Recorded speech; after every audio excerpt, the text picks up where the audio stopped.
Om Namo Bhagavate Vasudevaya.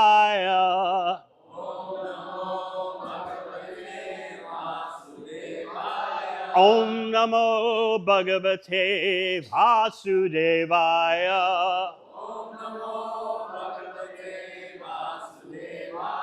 Om Namo Bhagavate Vasudevaya.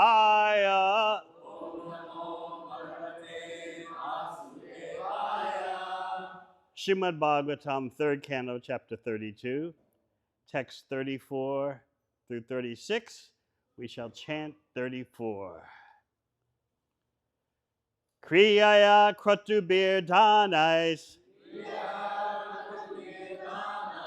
Tapaswadhyaya Marshanai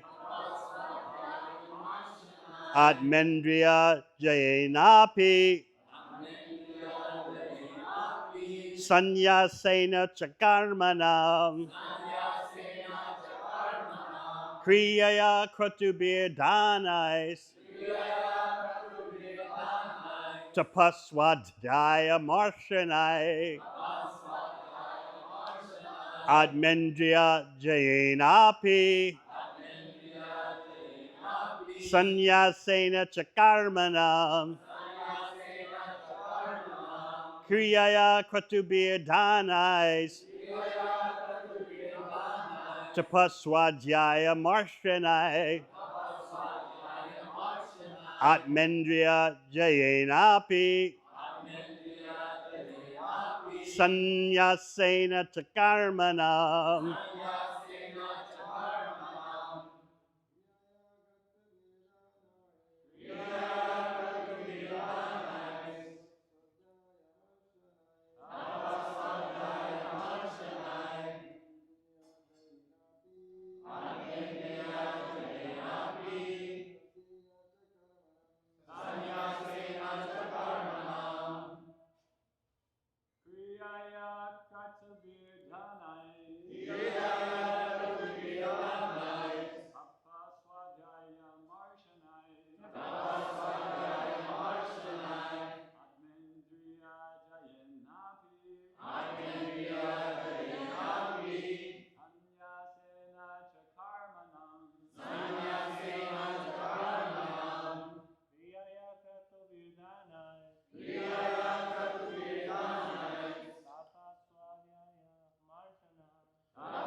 Vaishnavis.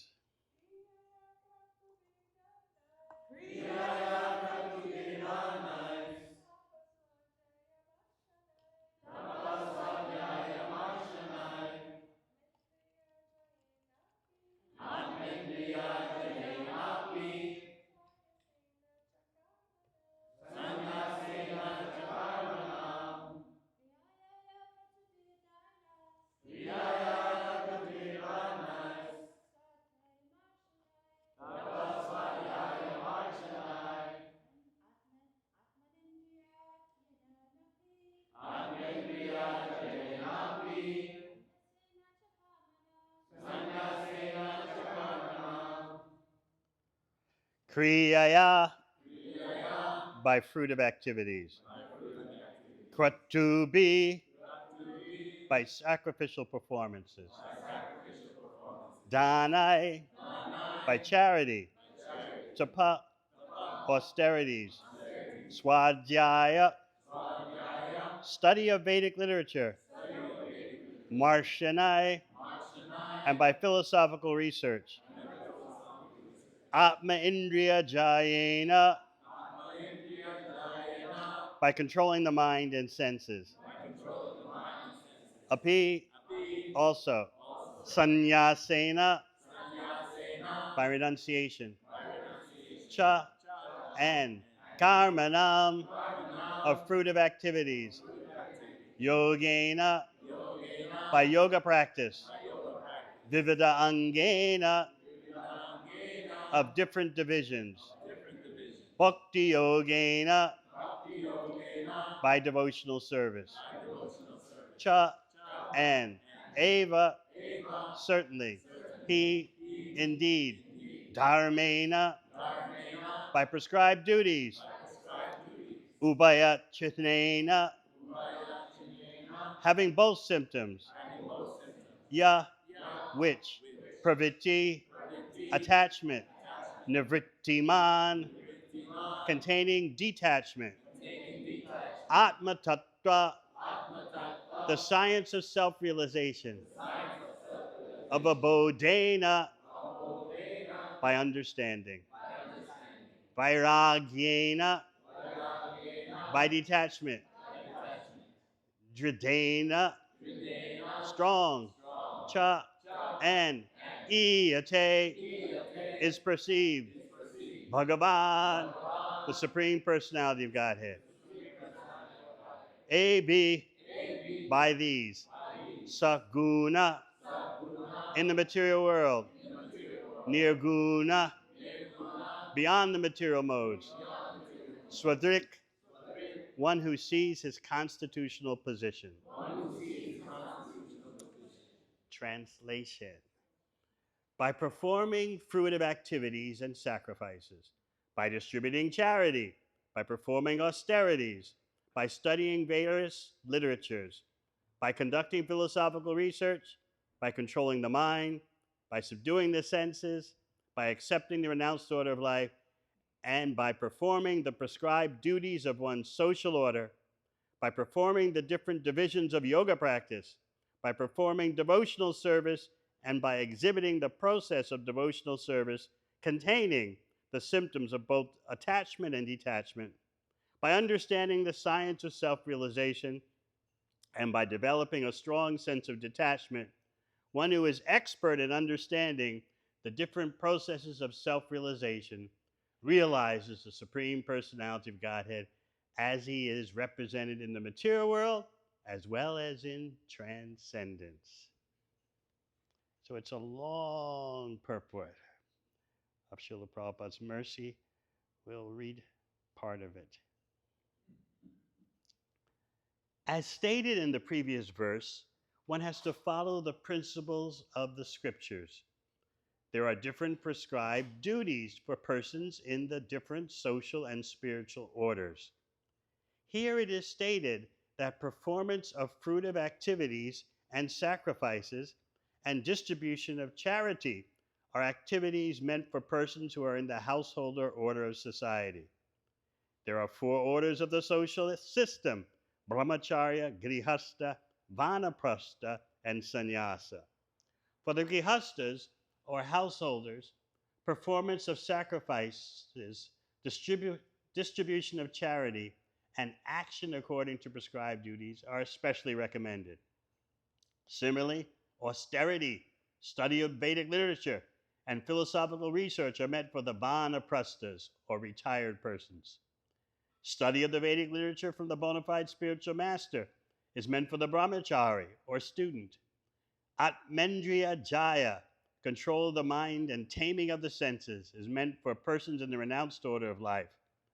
All these different activities are prescribed for different persons so that they may be elevated to the platform of self-realization and from there to Krishna consciousness, devotional service. Om Gyanachirmadandasya Gyananjana Shalakaya Chakshu Militang Yena Tasmai Shri Gurave Namaha. Jai Shri Krishna Chaitanya Prabhu Nityananda Shri Advaita Gadadhar Srivasadi Gaur Bhakta Vrinda. Hare Krishna, Krishna Krishna, Hare Hare, Hare Rama, Rama Rama, Hare Hare. The purport begins by describing that one has to follow the principles of the scriptures. This is a very tough point for people to understand and accept in this present day of Kali. The emphasis in materialistic society, and it's even affecting India, is that you create and define your own identity. You don't conform to any external influences. It's your life, and you make of it what you like. You are a random occurrence between birth and death. Before birth, there was just nothingness. And after death, there'll be nothingness. So do what you like in this short blip between nothingness and nothingness. Just do what you like. It's up to you. In the darkness of the universe, it's up to you to make your own light your way. And that is progress. That is success. When you are a self-defining, self-creating being. Like one atheistic philosopher said recently, I feel embarrassed that I'm living in a universe that I didn't create. You have to think a bit deeply about how mad that is. I am the ultimate, in other words. Why should we be following Shastra? Of course, Krishna says in Bhagavad Gita, Yashastra vidim utsrija vartate kama karata. Nasasidam avapnoti, nasukam na paramgati. If you reject the Shastra due to your whimsicalness, based on lust, you'll not be happy. You certainly won't attain the supreme destination. You won't be satisfied. But people today are insistent, I'll do it my way. So I will create my own identity. I will define it myself, and I will be self-validating and self-forgiving. I may make some mistakes, everyone does, but don't worry, I'll forgive myself.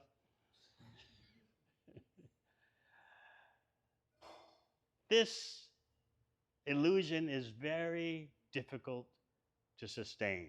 People are cracking up under the burden of being self-defining. Mental health problems, anxiety disorders, depression, the statistics are going through the roof. Still, people cling to this notion that I am so powerful enough that I can define myself and what I should do. What's my duty? It's whatever I want. I don't conform to any external regulations, any external guidelines. It's all up to me.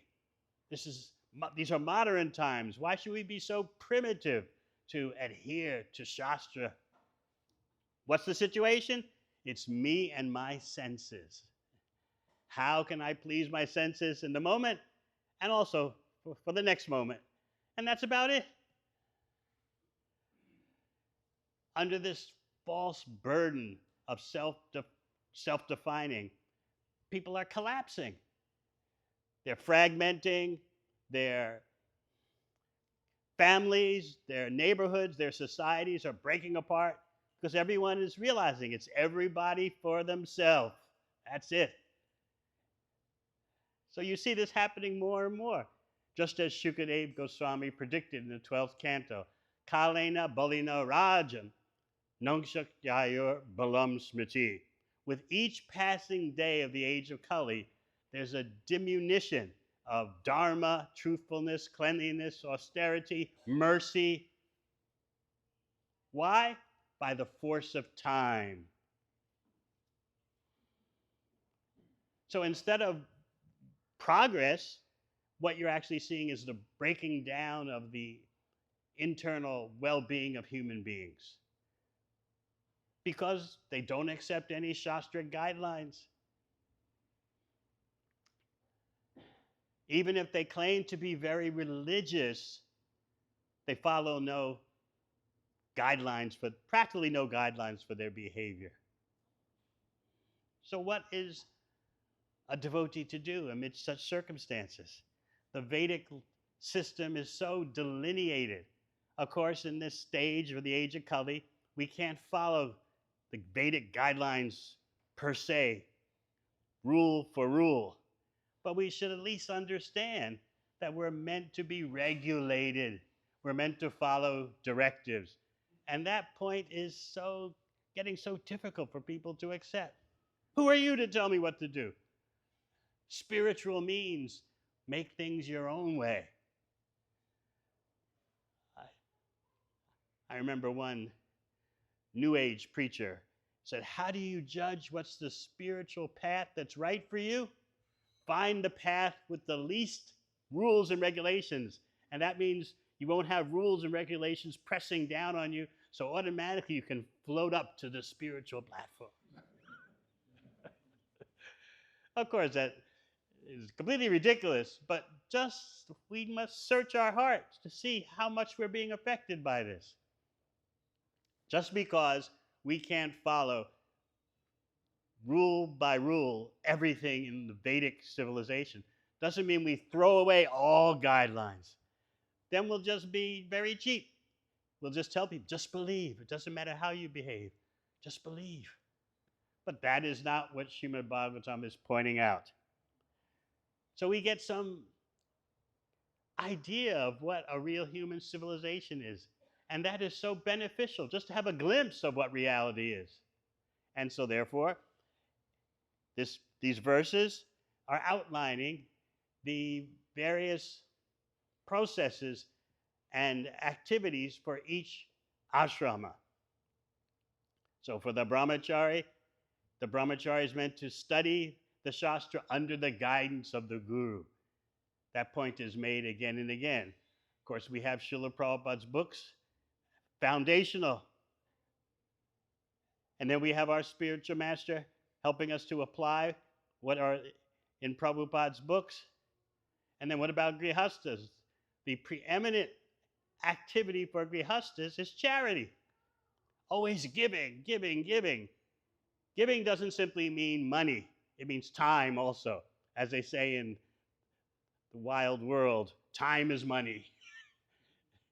So we have many grihastas who they give so much time. That's charity.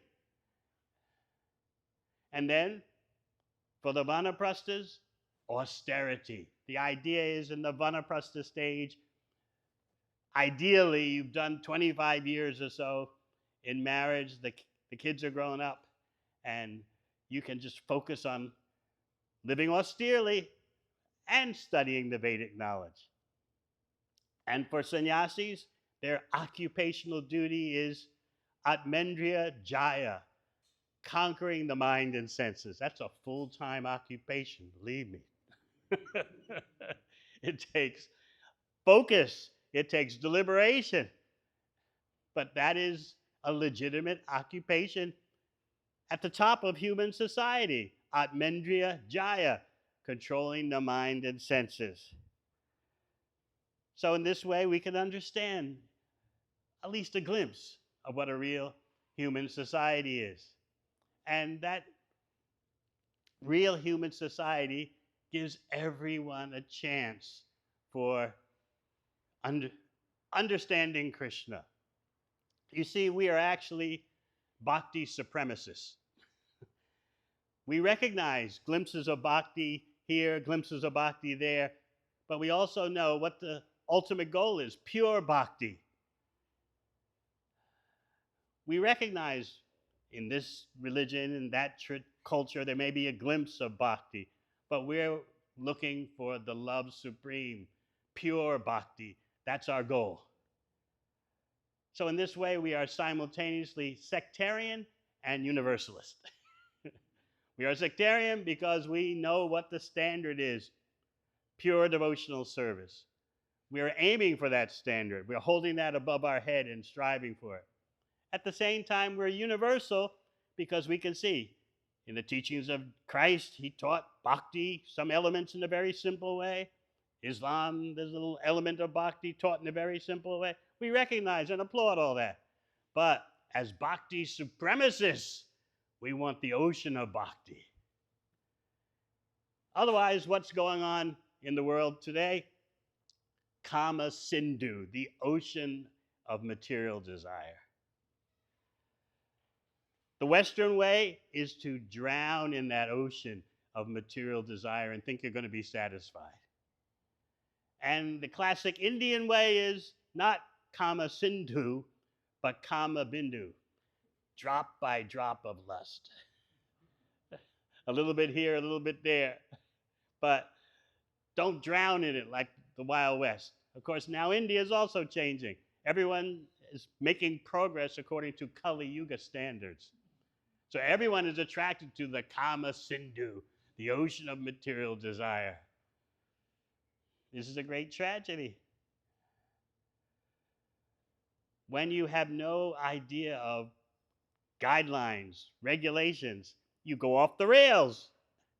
And that's exactly what you see today as people become more and more merciless. This is predicted, as we said, by Shukadeva Goswami. Nangshakyayur balam smriti. By the force of time, it's going to happen. You may be thinking, why? Why is the world going so mad? It's by the force of time, bringing you deeper into Kali Yuga. Yet we have Lord Chaitanya's movement giving everyone a chance to go to the highest platform, to embrace full bhakti, pure bhakti, as the ultimate goal in life, as a way to live every day. When Lord Chaitanya was about to depart from Jagannath Puri for his famous tour of South India, he had just heard from Sarvabhauma Bhattacharya that when you're touring South India, I want you to meet someone named Ramananda Roy. Now, he may externally look like his occupation is a Shudra and he's a householder, but I didn't realize it before, but now, by the mercy of Lord Chaitanya, I can look back and see this Ramananda Roy is the greatest bhakta. So even though he's engaged in government affairs, officially classified as a Shudra, and even though he's a householder, he is the ultimate in understanding of bhakti. Don't miss the opportunity to talk to him. So Lord Chaitanya accepted that and then said a very interesting thing to Sarvabhauma Bhattacharya. He said, while you, Sarvabhauma, are doing your devotional service at home, please bless me in my travels so that I can return to Jagannath Puri. So Prabhupada really gets into this. He says, well, I mean, no, you would think this is abnormal. A sannyasi asking a householder for blessings? But Srila Prabhupada makes the point that if the householder is fully committed to Lord Chaitanya's mission, that householder can give blessings to sannyasis. So this may sound very radical, but this is Lord Chaitanya demonstrating the supremacy of bhakti. Lord Chaitanya observed social protocols. Make no mistake about that. He didn't challenge the social structure of society, but he's presenting that above all these social structures, which he did preserve, is pure bhakti. And Sarvabhauma Bhattacharya, and don't forget, Lord Chaitanya had initiated Sarvabhauma Bhattacharya. But still, please give me your blessings as I tour South India so that I may return to Jagannath Puri. So we're very keen to take blessings from this one, that one, that one, that one. This is what Chaitanya Mahaprabhu is demonstrating. If your heart is in carrying out the mission of Lord Chaitanya, we want your blessings. This is the attitude of a follower of Gauranga. So then, after saying that to Sarvabhauma Bhattacharya, Lord Chaitanya left Puri, and Sarvabhauma Bhattacharya did what? He collapsed on the ground. And what did Lord Chaitanya do? He kept walking. Seems very cold and cruel, right? You're about to go somewhere and the person collapses on the floor as you walk out the door. Has it happened to any of you? No. We don't know what love is. Pure love from the spiritual world. So Sarvabhauma Bhattacharya collapsed on the floor, but Lord Chaitanya kept going. He had his mission, the ultimate mercy and kindness and compassion and being empathetic. That's to carry out the mission. There's a time for being nice, and there's a time when you have to focus.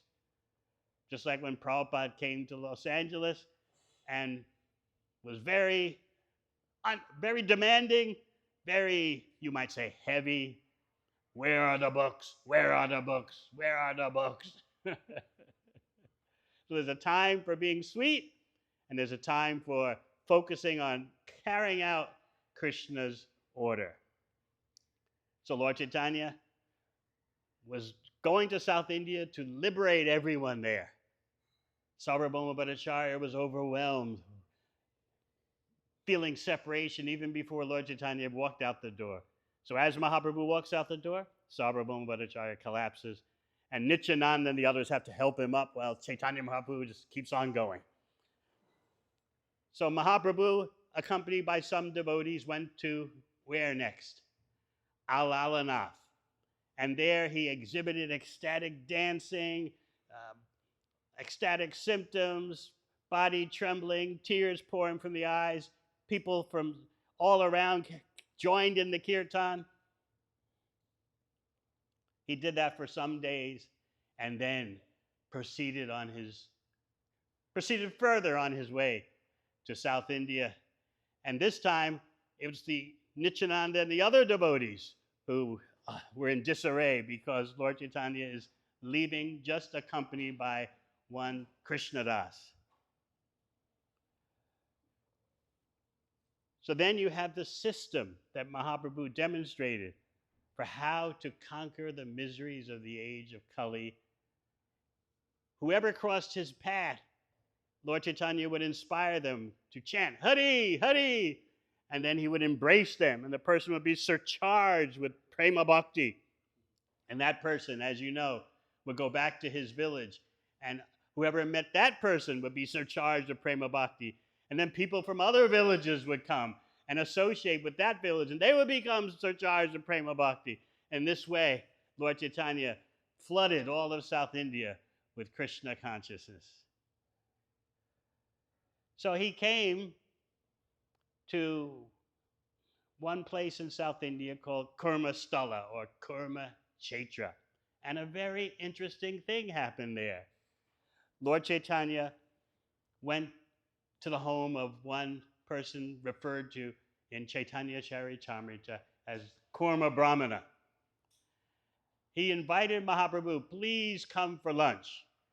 Because Mahaprabhu's system in traveling in South India was to stay one night in one place, get up in the morning, take bath, and keep going.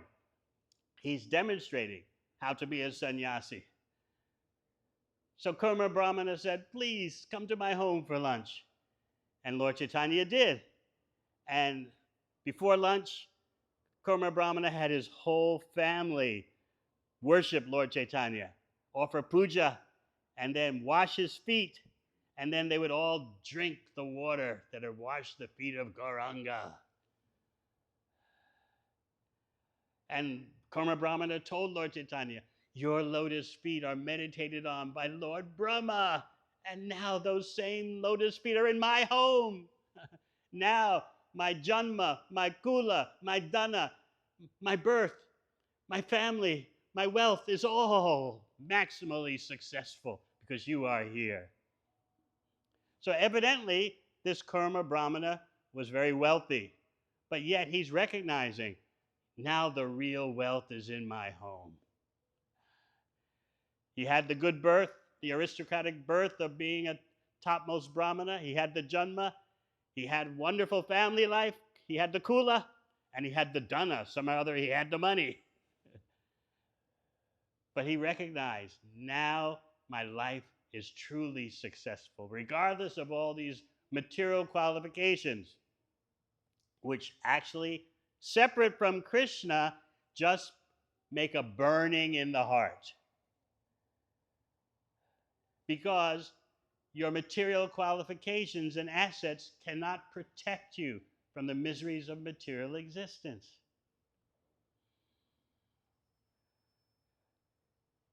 So Lord Chaitanya had lunch, and then Kurma Brahmana makes his famous request.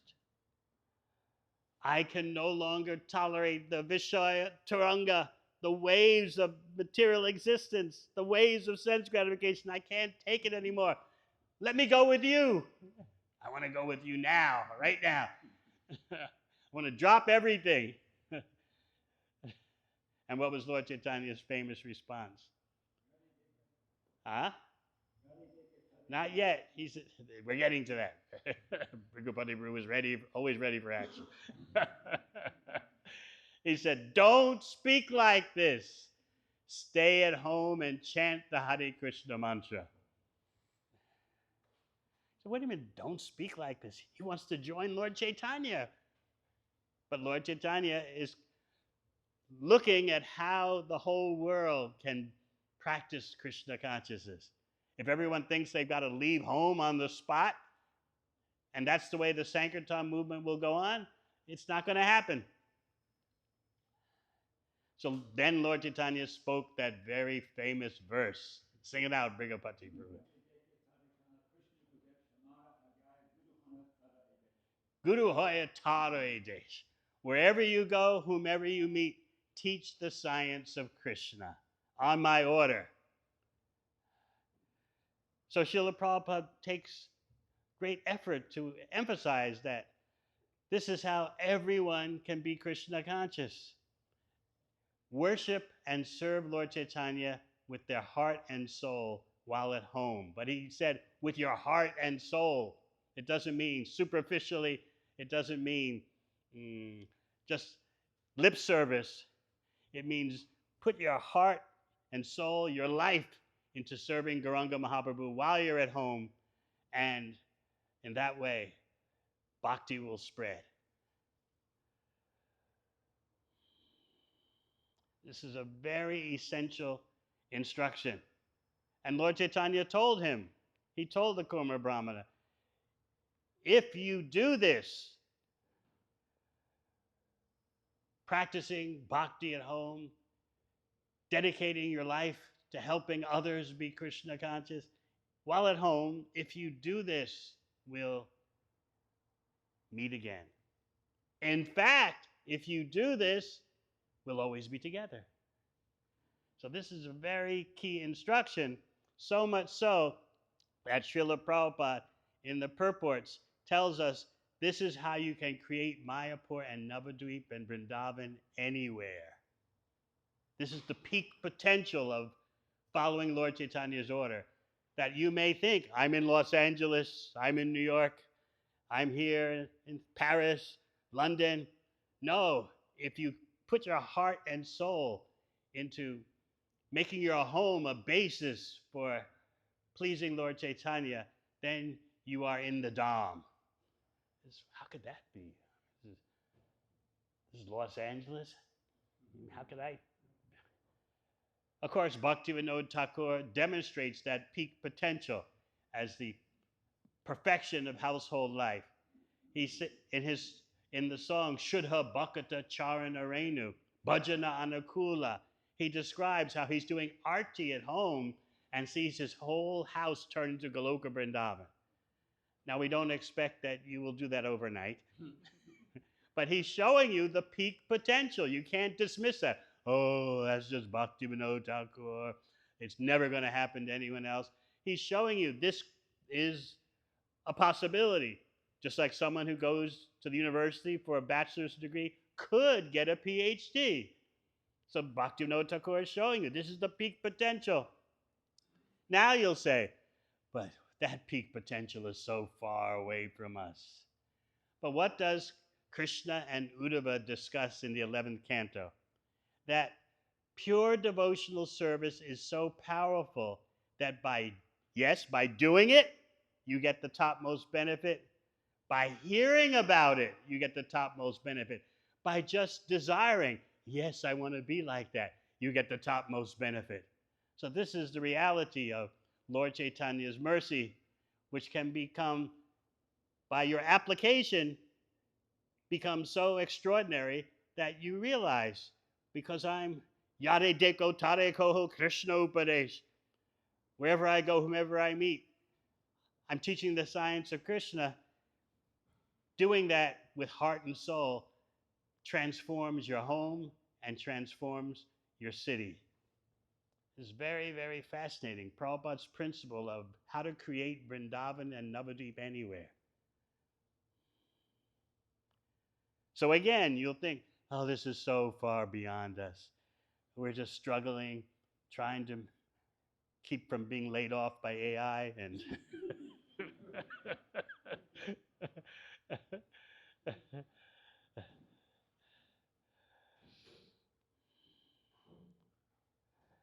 but remember, the principle of pure devotional service is so powerful that just by your having a desire in your heart, because you heard about it, you benefit extraordinarily. So it's not that we are pie in the sky and dreamers. Got to be a pure devotee, Prabhu. Actually, in Chaitanya Charitamrita, Prabhupada writes that if even a neophyte understands that Krishna is the same as his name, that neophyte is a pure devotee. So being a pure devotee is a whole range, it's a whole spectrum of devotional intensity. So therefore, let us begin by dedicating our heart and soul. No matter what our ashram is, let's dedicate our ashram, whether brahmacharya, gihasta, sannyas, whatever, dedicated to carrying out the mission of Lord Chaitanya. And Prabhupada takes the care to point out that you don't have to be Jagat Guru, so-called, traveling the world, burning yourself out on airplanes. You can just invite your family, your friends, and your neighborhood to your home. And that is following Lord Chaitanya's instruction. So, in other words, no one should think, oh, I'm too tiny, I'm so insignificant. What's the point? Am I even trying? I only know one or two persons. What's the big deal inviting them to my home? What's the big deal? Like in many centers, of course, you all, I don't think you need a monthly Sankirtan festival here. You have a daily Sankirtan festival. But in places where there's not such a book distribution effort, the monthly Sankirtan festival is so important for them. It gives everyone a chance to have a little bit of participation rather than thinking, oh, I'm so tiny, what's the point? But that is not how Lord Chaitanya presented to Kurma Brahmana. So we should take that seriously. Some or other be connected to the Sankirtan mission. According to our lifestyle, according to our capacity, the more we put our heart and soul into that, the more our home becomes transformed, the more our neighborhood becomes transformed. This is Gauranga mysticism.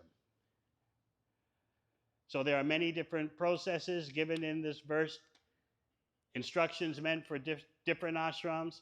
The whole point is bhakti. At the end of Bhagavad Gita, what does Krishna say? Sarva dhammam prityaja mamekam sharanam bhaja. Lord Chaitanya says the same thing.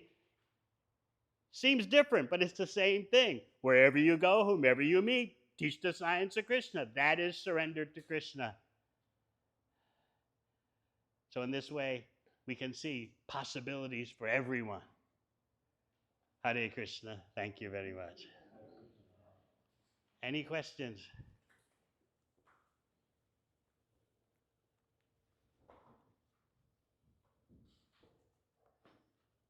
Hare Krishna. Thank you for the wonderful class. Your spiritual master, Srila Prabhupada, his basis of preaching of I'm not this body, I'm spiritual. It seems to be working really well because young people are accepting that they're not the body, that boys thinking themselves a girl or a video game girl or a demigod or anything. They can be anything, their consciousness. So then, how can we as a movement help them maybe accept some responsibility? As a Buddhist view, it seems almost more practical to say, I am this body, I'm taking care of this body, I'm doing things practical, versus like opening them up, but then they're not having a real, like, they're just filled with mental speculations still. You can never tell someone, I am the body. Just like Thursday, we had a wonderful program at Studio Om, and I was explaining how bhakti is beyond self-realization, it's beyond enlightenment. There are two levels. Level one of self-realization is to understand you're not the body and mind. I told them that's kindergarten. In other words, create in them the need for at least going to nursery school, to kindergarten, and then understand there's something beyond that. So level 2 is understanding what you are part of. If you're a part, then what is the complete whole? And then level 3, what is the nature of that complete whole? Unlimitedly, infinitely attractive. That's why there's Krishna. And then you can start to understand the need for relationship with Krishna, because you're looking for attraction, attractiveness. You're looking for love. You don't know what it is. So self-realization, as this verse points out,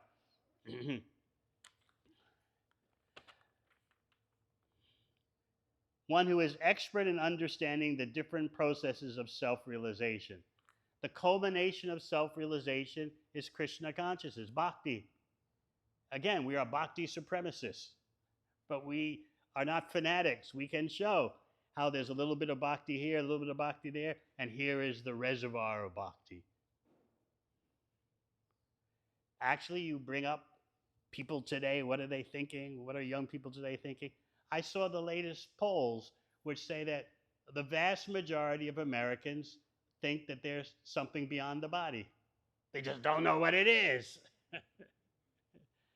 And if you're not the body and mind, what are you? What do? Do you float through the air like a ghost or what? What's going on?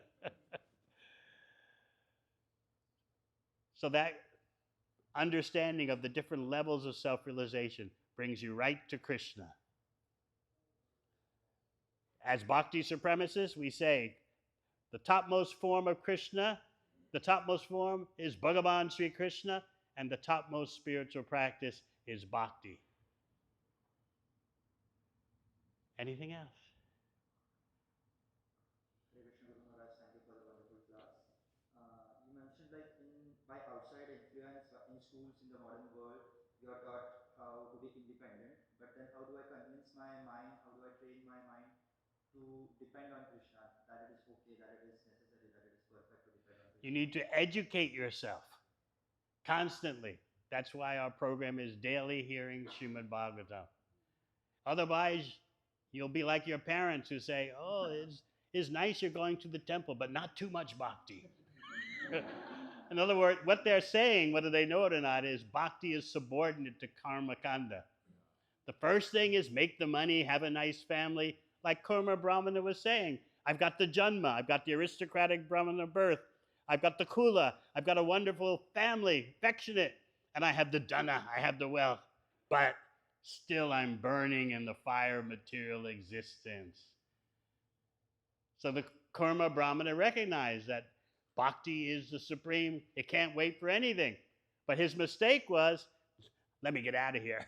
I want to leave home.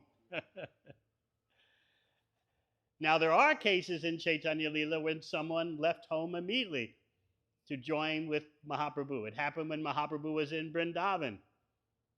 One person left home immediately and joined Mahaprabhu, but that person had already done all his household duties.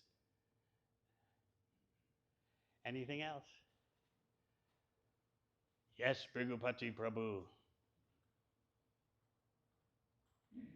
Thank you for a wonderful class. My question is, if one is like a little bit up and down in Krishna consciousness, means sometimes feeling very enlivened, very convinced, enthusiastic, sometimes not, sometimes feeling flat, like an ordinary mundane person. Is that due to offenses, like aparads, or is it just to be expected until one becomes more advanced that's what's going to happen, that you're going to be sometimes up, sometimes down? Or is it even possible that Krishna's directly doing that himself, like that verse Yasha Hamana Nugani, when he shows special mercy, Krishna sometimes does things to give the devotee an impetus to try harder. What should one's attitude be towards their own state of experiencing that state while they're engaging in devotional service? Always remember Bhaktivinoda Thakur's exhortation, Sukhe Dukhe Bulo Nako, Harinam Bolore. Whether in happiness or distress, what? That's right. When we When will we finally get that through our heads? We're so mental. Oh, I'm in a bad mood today. Oh, I'm feeling unsatisfied. Oh, I'm frustrated. Just chant Hare Krishna. Whoa, I should chant Hare Krishna when I'm happy.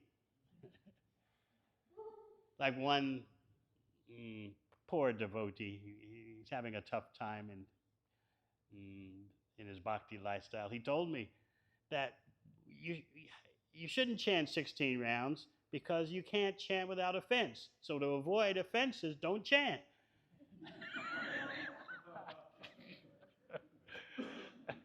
I said to him, well, what about the offense to the holy name to neglect the order of the spiritual master? He said, oh.